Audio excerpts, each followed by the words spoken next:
It's time for us as a group to send out the light. I know that we're all getting older, and I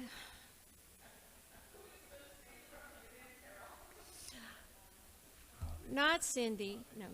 I'm just saying that it sort of saddened me the other day for someone who was only 77, because that's my age, wanting to drop out of the healing and stuff. And I'm thinking, well, as we get older and we do, our bodies kind of slow down some, we can send out more light. We've got more light to send out. We've got so much work to do that when we're retired, which some of you are not retired yet, sorry, we can take that opportunity to be of maybe not of physical service, but more of the service of light. And it sort of saddened me that she was dropping out of some of the things. But I feel like I have so much more to do and so much more light to send out and love to send out that it's just incredible what we can do on our own and even more as a group. So let's, as a group, be thinking about this prayer for humanity. Let us remember before God the great need of humankind, and that we may pray to God, let us first make quiet the fretful mind of every day. Let us open our hearts to the Father, Mother, God, and to the Christ, the Son, to the Holy Trinity of wisdom, love, and power. In the holy name of Christ, by the Christ light in the hearts of all people, we call upon the great angels of Christ. We feel their presence and their power. We attune ourselves to the prayers of all people of good will. And being thus prepared and ready before God, with all the will of our minds, with all the love of our deepest hearts, we send forth the light.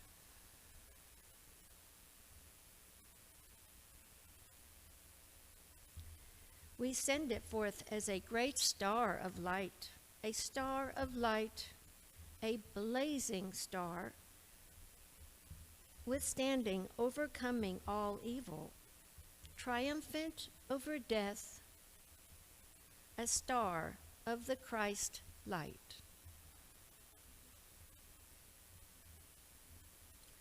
By all the power of Christ within, we send forth the light.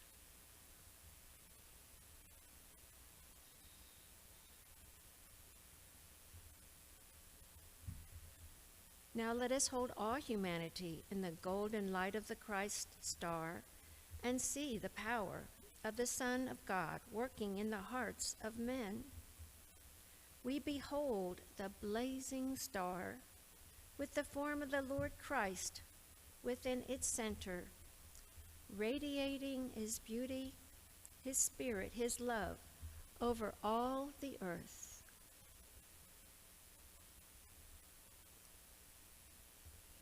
Now we hold within the heart of the blazing star the soul of the Americas, the soul of the people of the Americas, that the rays of the ancient spiritual fire that burns therein will rise and illumine the hearts of the people of the Americas with brotherhood and goodwill. May the rose bloom in the heart of the Americas, and its fragrance bring healing to the world. Let us work with the angels of the elements, the angels of the earth, of the air, of the fire, and of the water, to bring healing to Mother Earth and to the world of nature. we see the light of the Christ star shining into the very substance of the earth. We see Mother Earth and all of nature irradiated by the glorious light of the Christ star. And now, with all the power of the Christ love within our hearts, we hold in this great healing star anyone known to us personally who is in need of this help.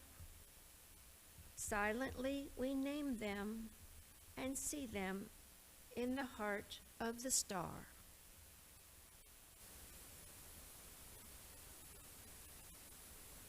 Amen. Now it's time for our healing circle, where again we are sending out the Christ light out into the world. Let us open our hearts to the Christ power, wisdom, and love, as together we call upon the angels of healing to draw close. We come into the soft radiance of this love as we focus and hold the healing light of the Christ star over all the areas that have been affected by the weather, starting with California and going to the east, the flooding, the tornadoes. Our thoughts are with all of these people who have been affected by the weather. May they find peace in the love and support of God. May they open their hearts to feel this peace that is beyond all understanding.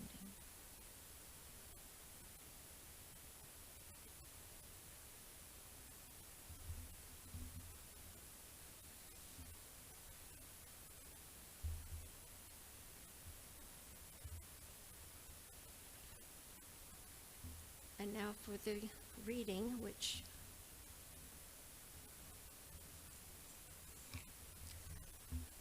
I guess Jane wanted me to say a little bit, or Denise, about the land.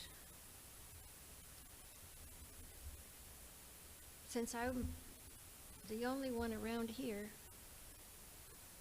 that was here when we first found this property, it was a beautiful property with all the pine trees, which White Eagle loves the pine trees.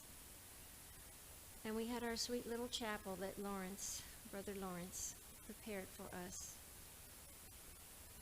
Sadly, it's been gone.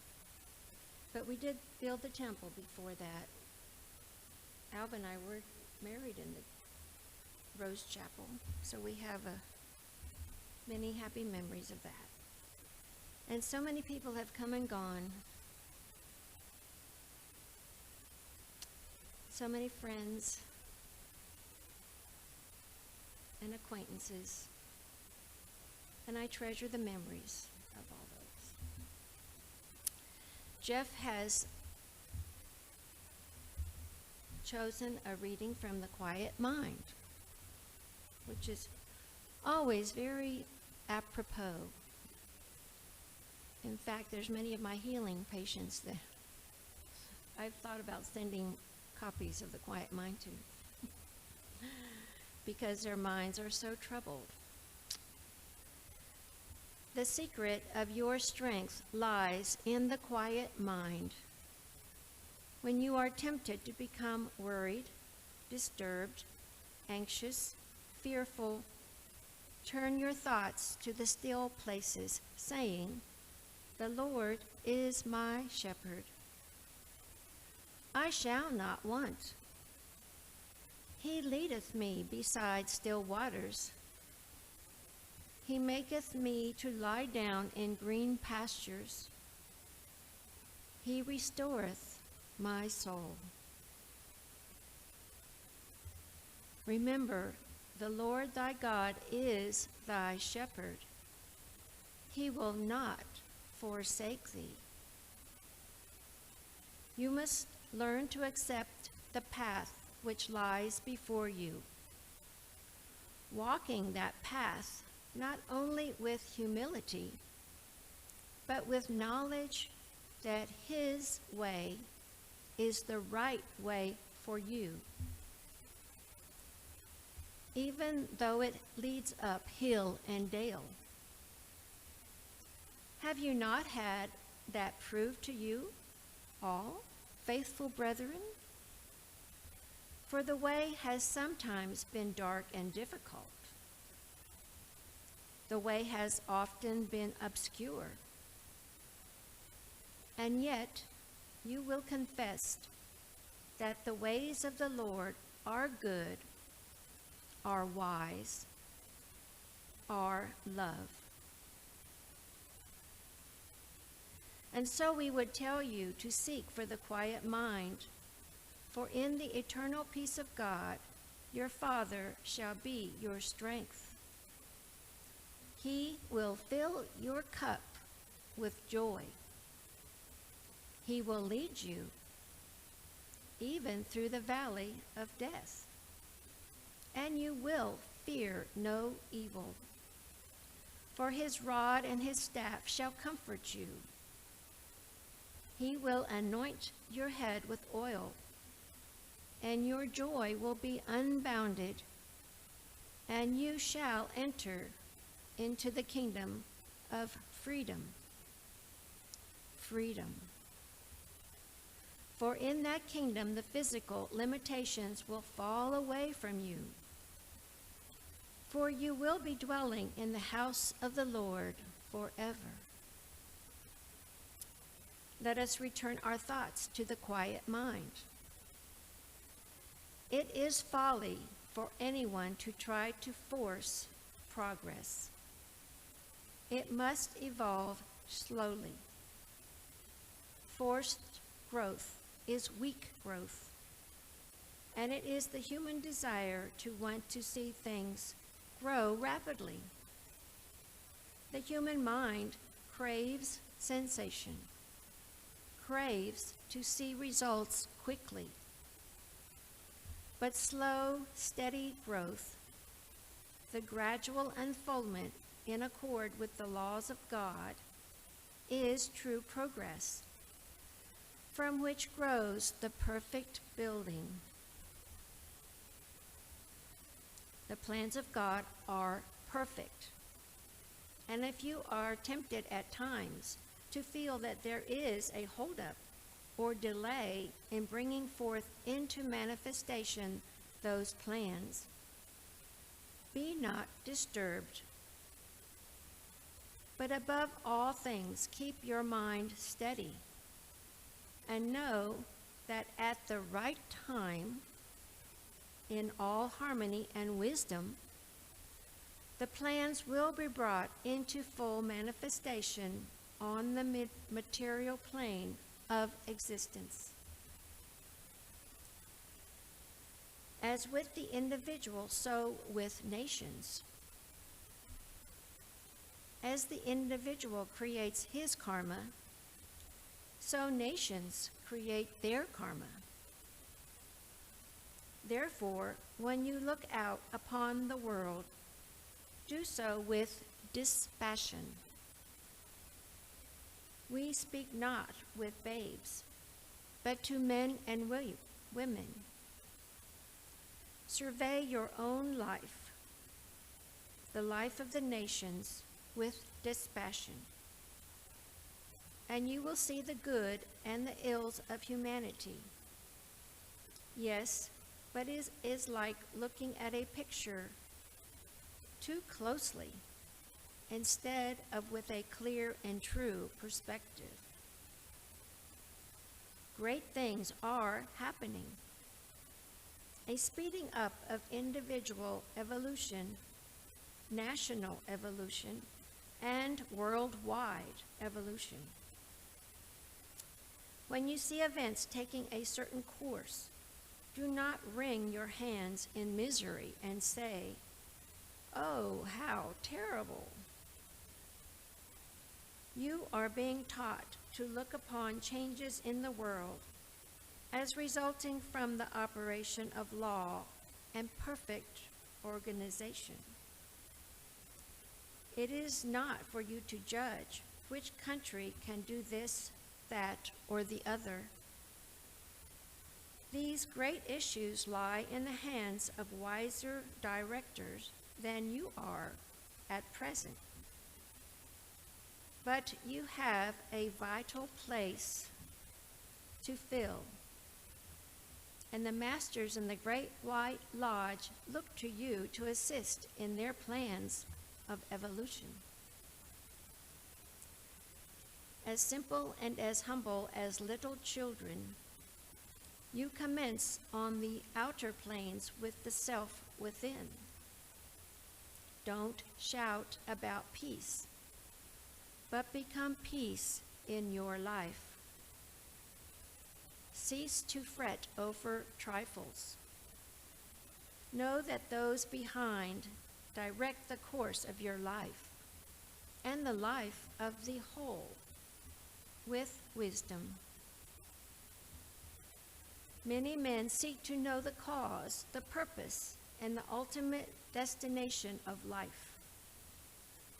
Man can only find these answers within the sacred precepts of the Temple of Silence. And peace is from within. But you must also seek it from without. We mean this, that in your earthly life you must endeavor at all times to preserve in your outer consciousness the stillness and calmness of peace. In peace there is power, creative, health-giving power. Cultivate peace of spirit, peace of mind, and when you have the reins well in your hands, you have taken the first step towards the temple of God. Be still and know God. Be still and know love. Be still and know all power. Truth is very simple. It is not complicated at all. And the truth which springs from the God within you is the guiding hand in your everyday life to express perfection. There can be nothing untrue in the building of the great architect of the universe. And the great architect of the universe is within you. Thus, in expressing the God within you, the truly loving, the truly gentle, you are expressing the perfection of God's plan. So you see, my beloved children, the reason why we guide you to develop the inner calm, the inner voice, the inner light, which will never err. It is the center within the circle from which no disciple of the Master can ever err. In your daily life, there are always two paths: the path of error and the way of the disciple of the Master, which guides you to obey the love, the kindliness, the gentleness, to the glorification of God the Father. Peace be with you all.